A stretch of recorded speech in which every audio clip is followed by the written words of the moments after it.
نبی صلی اللہ علیہ وسلم کی پیدائش سے کچھ دن پہلے یمن کے بادشاہ ابرہہ نے ہاتھیوں کی فوج لے کر کعبہ کو ڈھانے کے لیے مکہ پر حملہ ور ہوا تھا۔ ابرہہ نے یمن میں ایک بہت ہی شاندار اور عالیشان گرجا گھر بنوایا تھا اور یہ کوشش کرنے لگا کہ عرب کے لوگ بجائے کعبہ کے یمن آ کر اس گرجا گھر کا حج کرے۔ جب مکہ والوں کو یہ معلوم ہوا تو مکہ کے ایک شخص نے غصے میں آ کر وہاں گیا اور گرجا گھر کی بے حرمتی کی، اور جب ابرہہ نے یہ سنا تو وہ بوکھلا گیا اور غصے میں آ کر کعبہ کو ڈھانے کے لیے ہاتھیوں کی ایک فوج لے کر مکہ والوں پر حملہ بول دیا اور اس کی فوج نے مکہ کے باہر اپنا پڑاؤ ڈال دیا۔ اس کے سینکوں نے مکہ والوں کے اونٹوں اور ان کے مویشیوں کو اپنے قبضے میں لے لیا۔ اس میں 200 یا 400 اونٹ نبی صلی اللہ علیہ وسلم کے دادا عبد المطلب کے تھے۔ عبد المطلب کو اس حرکت سے بڑا رنج ہوا۔ عبد المطلب اس معاملے میں بات چیت کے لیے ابرہہ کے پاس گئے۔ جب ابرہہ کو یہ معلوم ہوا کہ قریش کا سردار اس سے ملاقات کرنے کے لیے آیا ہے، اپنے خیمے میں بلا لیا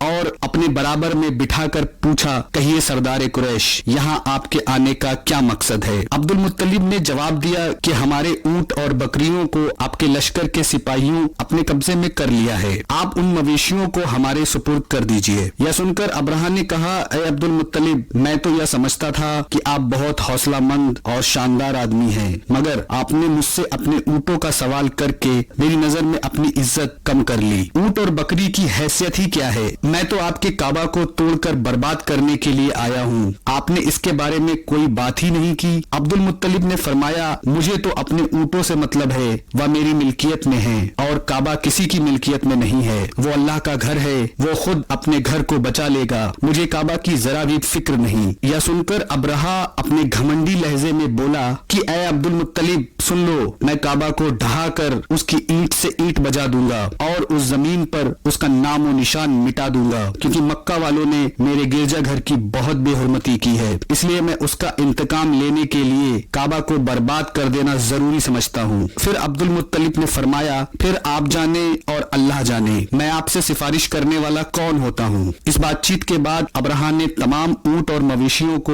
واپس دینے کا حکم دے دیا اور عبد المطلب تمام اونٹوں اور مویشیوں کو ساتھ لے کر واپس آ گئے اور مکہ والوں سے فرمایا، تم لوگ اپنے اپنے مویشیوں کو لے کر مکہ سے نکل جاؤ اور پہاڑیوں کی چوٹی پر چڑھ کر دروں میں چھپ کر پناہ لے لو۔ مکہ والوں سے یہ کہہ کر پھر خود اپنے خاندان کے چند آدمیوں کو ساتھ لے کر خانے کعبہ میں گئے اور دروازے کا حلقہ پکڑ کر انتہائی بے قراری کے ساتھ اللہ سے دعا مانگنے لگے، اے اللہ، بے شک ہر شخص اپنے گھر کی حفاظت کرتا ہے، لہٰذا تو بھی اپنے گھر کی حفاظت فرما۔ عبد المطلب نے یہ دعا مانگی اور اپنے خاندان کے ساتھ پہاڑی کی چوٹی پر لے کر چڑھ گئے اور اللہ کی قدرت دیکھنے کا انتظار کرنے لگے۔ ابرہہ جب صبح کعبہ کو ڈھانے کے لیے اپنے لشکر اور ہاتھیوں کے ساتھ آگے بڑھا اور کچھ ہی دوری پر پہنچا تھا تو اس کا خود کا ہاتھی جس پر وہ سوار تھا وہ ایک دم بیٹھ گیا۔ اسے اٹھانے کی بہت کوشش کی گئی مگر وہ ہاتھی نہیں اٹھا۔ اسی حالت میں قہر الہی ابابیل کی شکل میں آ گیا۔ ننھے پرندے جھنڈ کے جھنڈ آ رہے تھے جن کی چونچ اور پیروں میں 3 کنکریاں تھیں، سمندر کی طرف سے کعبہ کی طرف آنے لگے۔